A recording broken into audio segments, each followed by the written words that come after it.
We give our first impressions of the new Tesla Model Y next on Talking Cars.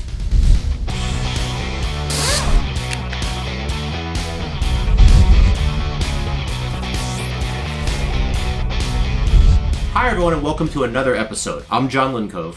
I'm Mike Monticello. And I'm Jake Fisher. And this week we have an entire episode dedicated just to one vehicle, and it's a Tesla Model Y.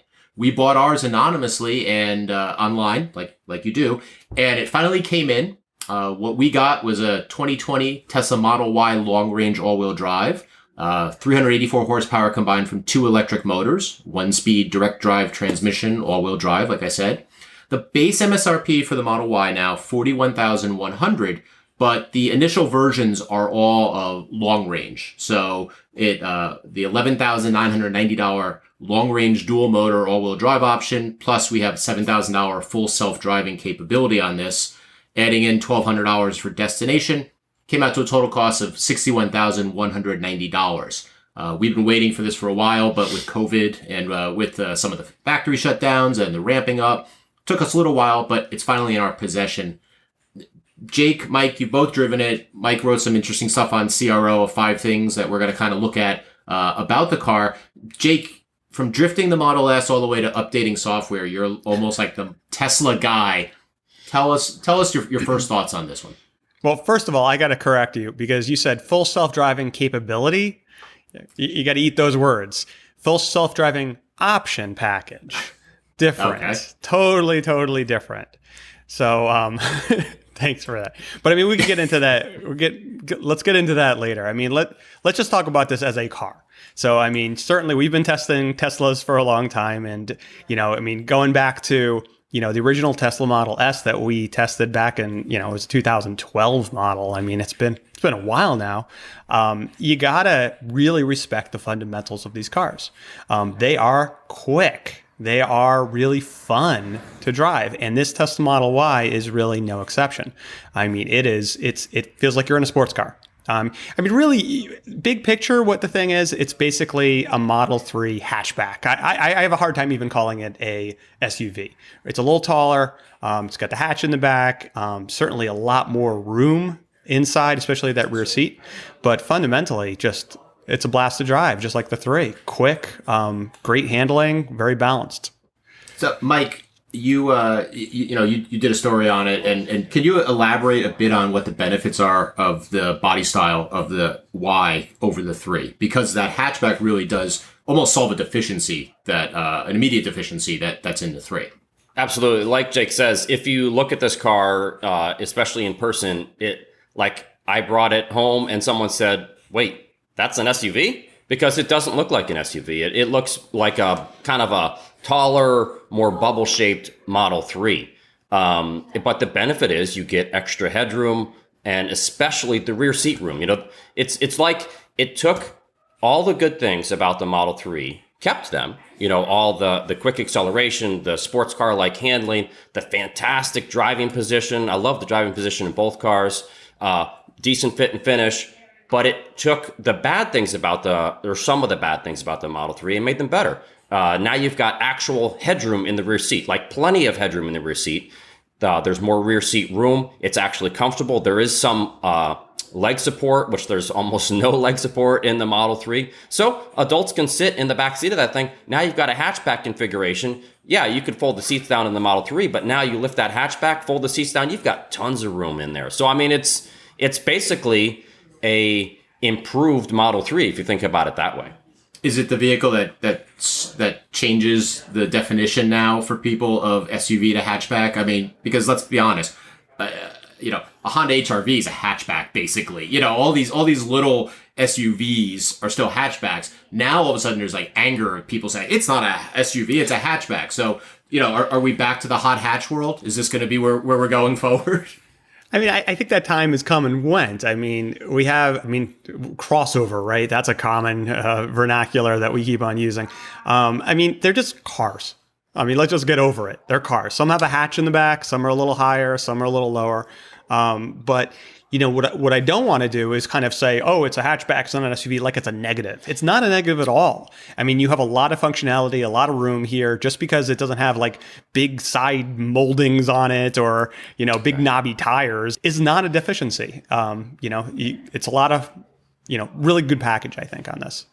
Yeah, no, it's a well packaged vehicle in space wise. I was shocked at how much room is in the front, just headroom, and I tend to sit up high, and there's a ton of space up here, and almost the seatbelt anchor was really oddly high, and I said, am I sitting low? So it's just it is a roomy vehicle, and it does take away, like Mike said, some of the deficiencies. Those are the key ones, space wise that we saw in the Model 3.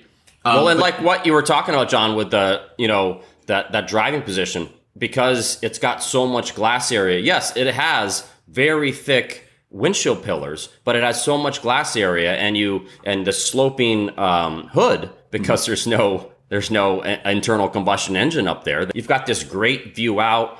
They put the armrests are perfectly positioned and nice and comfortable, and it's got this small diameter steering wheel, just like the Model 3 does. It just feels like a great position for going on a curvy road. Yeah. I don't want to get in. A lot of people are like go-kart handling. It's like driving a little race car. No, but it is a good driver's cockpit and great visibility, like you said. Jake, to go back to the one of the first things you talked about, though, the driving enjoyment of the vehicle, because for being a SUV or even a hatchback, it's almost a hot hatch, because of its performance. Yeah, I think that's right. Yeah, I mean, it's absolutely quick. Great handling. I mean, we keep on talking about all these nice things about it, and how it kind of, I like the way, Mike, the way you put it. It kind of solves some of the problems of the 3. I think what we can't overlook, though, is it's not solving some of the problems of the 3. And, we talk about that small steering wheel. The reason that steering wheel is so small is because there's no gauges behind it. But let's get into that for a little bit. It still has those deficiencies of that Model 3, where they've crammed everything into this one screen that is off center. And, I don't want to make a big deal. Okay, fine, there's no speedometer. I got to look off the side of the speedometer. I could get over that. But I can't.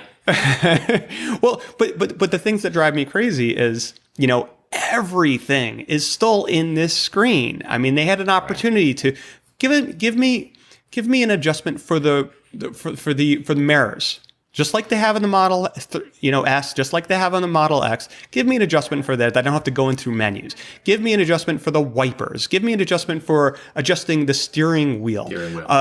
Adjusting and the air vents. Air vents. Yes. You have to go in through a menu to point the air vent at you, which is just really ridiculous. I was thinking it through, and I'm like, okay, fine. You want to update it and really think about different things.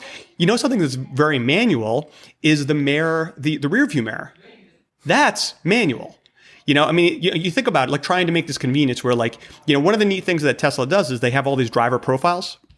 You get in there and it's like, oh, hi, Jake, whatever. And it knows how I'm sitting. And then, John and Mike, you guys have your own settings.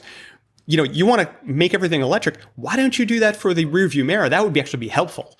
Adjusting the air vents and making them go through this whole pattern where I have to go and, adjust it like a graphic equalizer to try to have the thing not go on my face. That's just, it's just change for change's sake. And another thing, the Model Y still has the Model 3's kind of strange two-step door opening procedure where you push on one side of the door handle and then you pull on the other side, on the exterior of the car, that's something they could have addressed, they could have fixed, but they chose not to. And the other thing, this was we keep logbooks on all of our test cars, and this Model Y is no different. And it has this very thin, it's kind of like credit card as its key, and you need to place it in a special spot on the center console to start the vehicle. And one of the comments in the logbook from one of our engineers, Sean Sinclair, she said, I misplaced the card in the vehicle. It was so much fun trying to find this thin black card inside the black interior of the vehicle. She actually lost the cards. She couldn't start the car anymore. Yeah, I mean, the unlocking with that, if you don't have the app up, you're not locking your car through the app. You use the key and you hold it against a door pillar, but I found a number of times of just trying to kind of play the game. And sure, you buy the car. Sure, you own the car. Yes, you become super used to that and the door handles. And that's the same excuse that people have said since Mercedes had the cruise control stalk up high and, all kinds of little things, it's still just, it's some of it for me is there for the sake of being there, and it's just over the top cutesy kitschiness. I mean, the excuse, that's not normally how you do it. Use your phone, you walk up to it, and that does work well if you're hooked up to it. There's other things that we saw with the 3, what we're seeing with the Y2, including that, which is also, the ride is really stiff. Doesn't have to be stiff to handle well. We certainly saw that with the Tesla Model S, which, handles great and rides nice too. Wind noise, there's still quite a bit of wind noise on that, which is kind of disappointing for a car that should be so silent. And, if you've driven a Tesla Model S, you know what silence is all about. So, it just kind of inherits a lot of those issues too. Is your guess that wind noise, is that because there's just so much glass area? Do you think that's at least part of what's going on, why there's so much wind noise in the 3 and the Y? It seems that way, but the X has a lot of glass area, and it doesn't really seem to be that noisy. So, there are ways of making it quiet even with that glass area. Right. I think the whole roof is glass. So you're right. The 3 and the Y does have a lot more glass. So maybe that is part of it. Right. The other thing I noticed was that there's like this boominess quality to the interior from the tires. There's a fair amount of tire noise. Not so much constantly, but whenever you hit a bump, it kind of like booms throughout the cabin, So there's maybe some noise insulation things going on there as well, or lack of.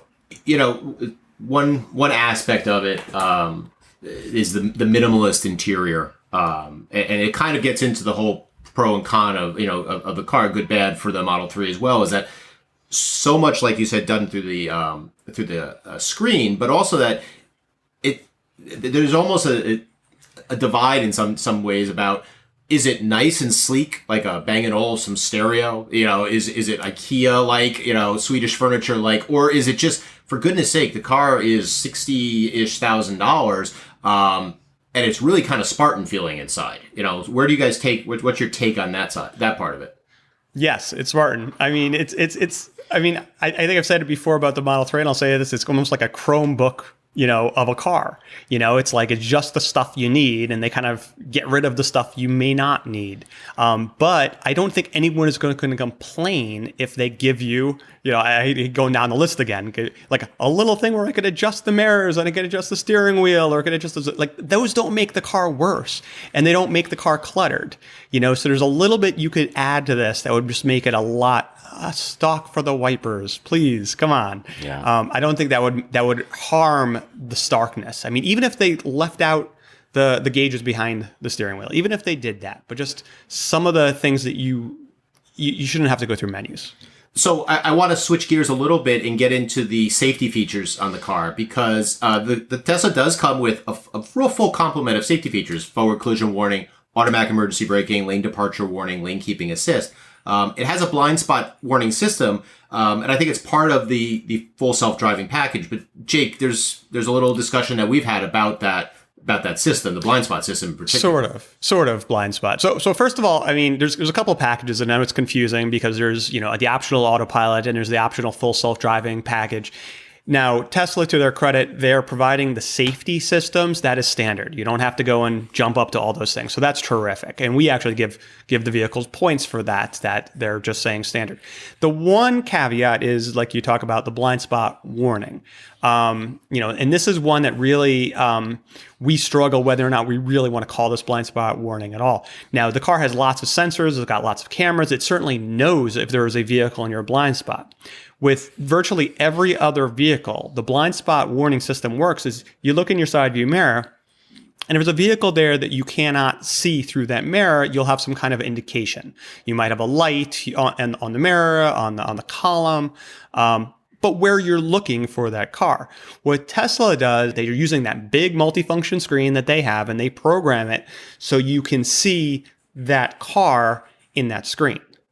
Now on the graphics, okay, it kind of makes sense. I could see that car there. The problem is that's not where you're looking. No. If I'm going to be turning, I'm going to look over there. I'm going to look at the mirror. I'm going to see that. And that gives me no indication that there's someone in my blind spot. So we don't really see that as a functional blind spot warning system. So I know it sounds a little bit nitpicky. I mean, it's great that they're providing something standard, but if people aren't going to be able to benefit from it, we're not really going to. I don't think that's nitpicky, Jake. I mean, I think that's just telling the honest truth. I never see that system over there. Where should it be? We always want eyes up. You want eyes up here, maybe eyes up over here, right? So why would you force people to be looking down there? Honestly, it does no benefit to me whatsoever that I don't think. It's much the same like the Honda system that, the lane watch, where, you turn your right signal on and there's a display in the screen down here. But I'm looking here and hoping not to hit the guy over there, not looking here. And even Hyundai has a system in some of their vehicles where they'll show the image when you put the camera, when you turn it on the turn signal, they'll show it in the display, but there's still blind spot warning. Right. Yeah, well, there may be this cool thing to see, like, okay, my eyes are drifting. I'm seeing there's no cyclist. Now I'm looking and there's no light. But yeah, to force me back into the screen. Yeah, I mean, and that's the thing. It's like it's forcing you. So it means one thing to say, okay, it's not there where I want it to be, and I don't benefit from it. But it's like you're almost training the driver to say, okay, I'm turning into the left lane. Now, don't look over there. Look down over here. And that's the problem. Like you don't want to be in the habit of looking down into that big, messy screen with all that information when you're changing lanes. You want to be looking out. Well, and relying on it, because there could be a time when it's not there. And if it becomes something that you're always using the backup camera and you just decide to back out of the driveway staring, or you're using that system and the one time it's not there, but you instinctively go there and only rely on it, that's the potential for the problem. So it's not that I don't get it. Yes, I could drive and I've used it and I haven't had a problem, but it's not something to be relied on, and it definitely isn't where your eyes should be. Like and the fact that you don't rely on it is not a dig on Tesla at all, because all of these systems, they certainly help, but none of them are 100%. They're something to kind of assist you, right? Assist. That's the word that we like to use, not driver assist, not pilot. Rely. Right, not rely. Driver reliance system. That's not what it's called. Right. So yes, you need to kind of have the belt and suspenders too. But but to go back, like you said, forward collision warning, AEB, pedestrian detection, lane departure, lane keeping, all standard, which not getting necessarily in a lot of other luxury level expensive vehicles, standard across the board, and that's why Tesla's getting points for for their system. That's right.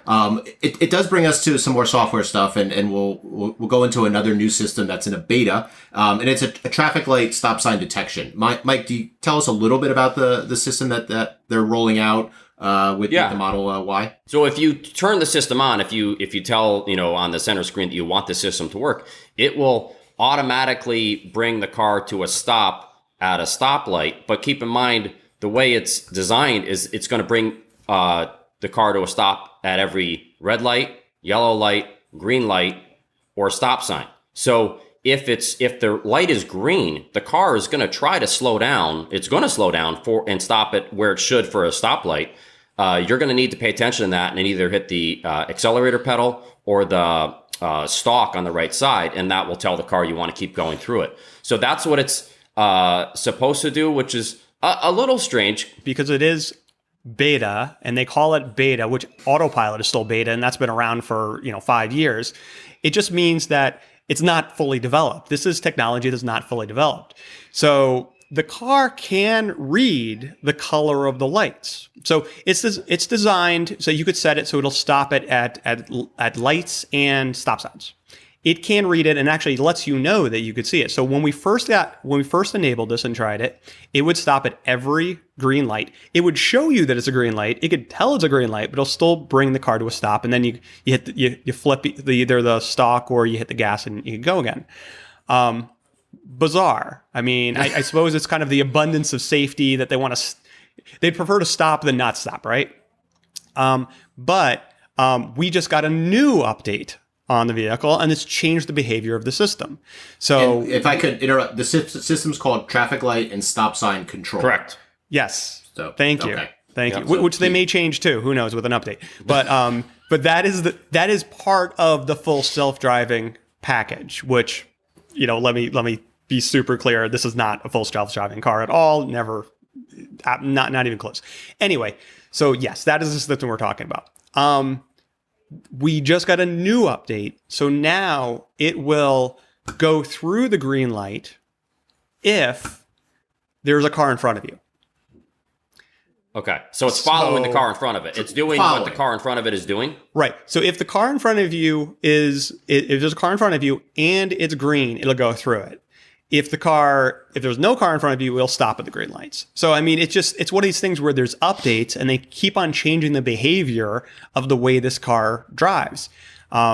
So it's, we're going to be certainly doing a lot more testing of this. It makes it almost hard for us to test it because the behavior continues to change. We may get an update next week that changes the behavior again. But we're going to be looking at this and other systems. And we've talked to some of the other systems that are part of this full, I'm doing the air quotes, full self-driving, which is, the smart summon where it could drive around a parking lot, not well, but, there's a lot of these different features, I would say. I wouldn't call them conveniences or safety at all, but they're interesting. And we're definitely going to be doing more testing on them. I do want to say that when I drove it, it didn't have that update that you're talking about, Jake. But to Tesla's credit, it did say, Tesla did say that it's designed to stop at all stoplights. I assume they've now updated that explanation as well. But they did say this is what it's going to do. So it wasn't, you know what I mean? Like if you read through, you'd see that it operated the way they said it was going to. But at that time, it was still just a little weird the way it operated. But it's also weird. Go ahead. I would just say that's super important, So, I mean, it's not that it's malfunctioning. It's functioning the way it's designed. Right. Then they changed the design, and now it's operating the new way it's designed. I would say in both situations, it's not operating the way a consumer would expect it to Right, exactly. work. I want to say, I think you already touched on a little bit, Jake.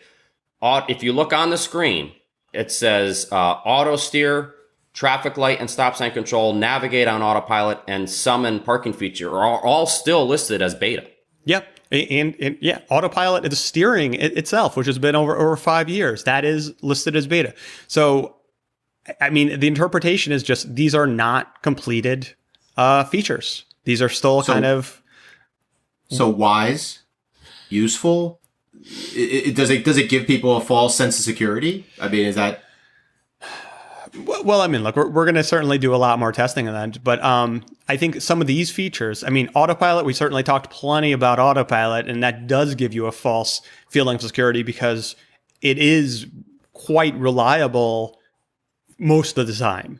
That 1 or 2% that something happens, it could be really tragic. And let me also be clear about all these things are kind of opt-ins. You got to go and kind of, it's almost like sign the release. It's like, yes, I wanted to do this. I wanted to stop at the lights. You could set it so it changes lanes without even warning you. If it sees a car, then it wants to go around it. These aren't really, I mean, I certainly don't feel safer and more relaxed when it's doing these types of things. So I don't know if people are necessarily going to.